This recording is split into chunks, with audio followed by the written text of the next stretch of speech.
BRS party ఏం చేసిందో చర్చించడానికి మేము సిద్ధం. 60 ఏళ్ల కాంగ్రెస్ పాలనలో చేసింది ఏందో, 9.5 ఏళ్ల బీఆర్ఎస్ పాలనలో ఏం చేసినామో మేము చర్చించడానికి సిద్ధం.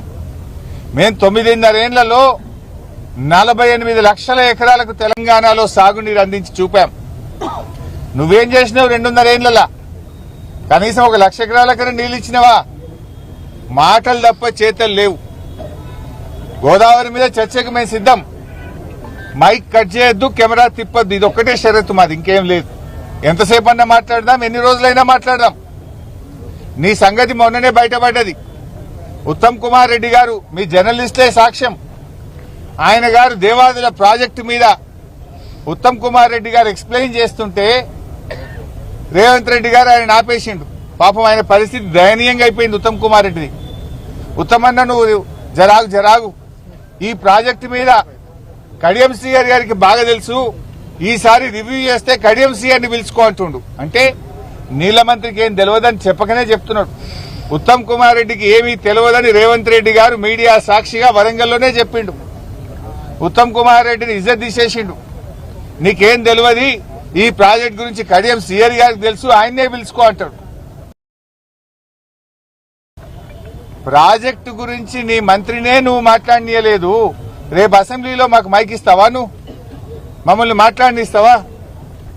అందుకే నేను ఒకటే షరతు పెట్టినా, కెమెరా తిప్పొద్దు, మైక్ కట్ చేయొద్దు, మాట్లాడదాం. పట్టు ఎవరేం చేశారో మాట్లాడదాం. రాష్ట్ర ప్రజలు చూస్తారు, ప్రజలే న్యాయ నిర్ణేతలు. చర్చిద్దాం.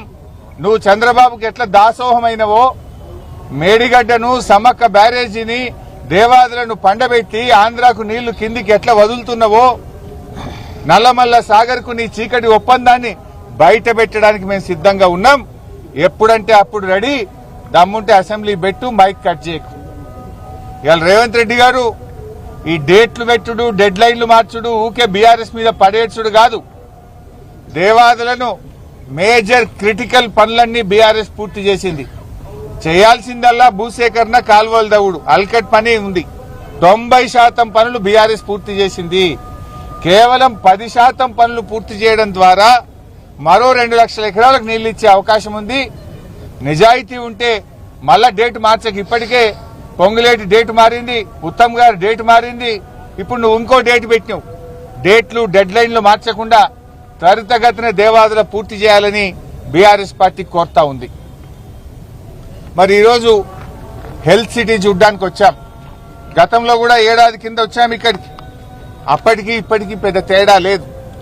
నిజంగా బీఆర్ఎస్ అధికారంలో ఉంటే 2024 దసరాకు అన్ని వసతులతో పూర్తి స్థాయిలో సూపర్ స్పెషాలిటీ ఇనాగ్రేషన్ అయిపోయి ఉండేది. కానీ కాంగ్రెస్ వచ్చిన పుణ్యమాని హెల్త్ సిటీ పనులు అటకెక్కినాయి. రేవంత్ రెడ్డి గారి ధ్యాసంతా ఫ్యూచర్ సిటీ. కేసీఆర్ గారు ధ్యాసనేమో హెల్త్ సిటీ అయితే, రేవంత్ రెడ్డిని ఫ్యూచర్ సిటీ. కేసీఆర్ గారు ఈ వరంగల్ జిల్లా ప్రజలకు, ఈ ఉత్తర తెలంగాణ ప్రజల ఆరోగ్యాన్ని కాపాడాలి, ఈ ప్రజల ప్రాణాలు కాపాడాలి అని పేదల కోసం కేసీఆర్ గారు హెల్త్ సిటీని నిర్మిస్తే, రేవంత్ రెడ్డి ఏమో రియల్ ఎస్టేట్ ఏజెంట్ల కోసం, కాంట్రాక్టర్ల కోసం ఫ్యూచర్ సిటీ మీద శ్రద్ధ చూపిస్తా ఉన్నాడు. కేసీఆర్ గారి శ్రద్ధ హెల్త్ సిటీ అయితే, రేవంత్ రెడ్డి శ్రద్ధ ఫ్యూచర్ సిటీ. కేసీఆర్ గారి ఆలోచన పేదల ప్రాణాలు కాపాడడం, పేదలకు వైద్యాన్ని అందుబాటులోకి తేవడం. రేవంత్ రెడ్డి ఆలోచన రియల్ ఎస్టేట్ వ్యాపారము, కాంట్రాక్టర్లకు పనులు అప్పచెప్పడం. ఇది కేసీఆర్ గారికి రేవంత్ రెడ్డికి ఉన్న తేడా. నిజంగా ఆ హెల్త్ సిటీ మీద పెట్టిన, ఆ ఫ్యూచర్ సిటీ మీద నువ్వు పెట్టినటువంటి శ్రద్ధ ఒక 10% హెల్త్ సిటీ మీద పెట్టినా ఈ పాటికి పూర్తి అయిపోయేది. నిజంగా చెప్పాలంటే ఇది, ఈ ఆలస్యానికి కారణం ఇండెసిసివ్నెస్, నేరపూరిత ప్రభుత్వ నిర్లక్ష్యం వల్లనే హెల్త్ సిటీ పనులు ఆలస్యమైతా ఉన్నాయి. నీ ప్రభుత్వం అధికారంలోకి వచ్చి 2.5 సంవత్సరాలైనా హెల్త్ సిటీ ఎక్కడేసిన గొంగలి అక్కడే అన్నట్టుగా ఉన్నది. అప్పటికే 24 అంతస్తులు కేసీఆర్ గారి స్లాబులు కూడా వేసిపోయినాం మేము.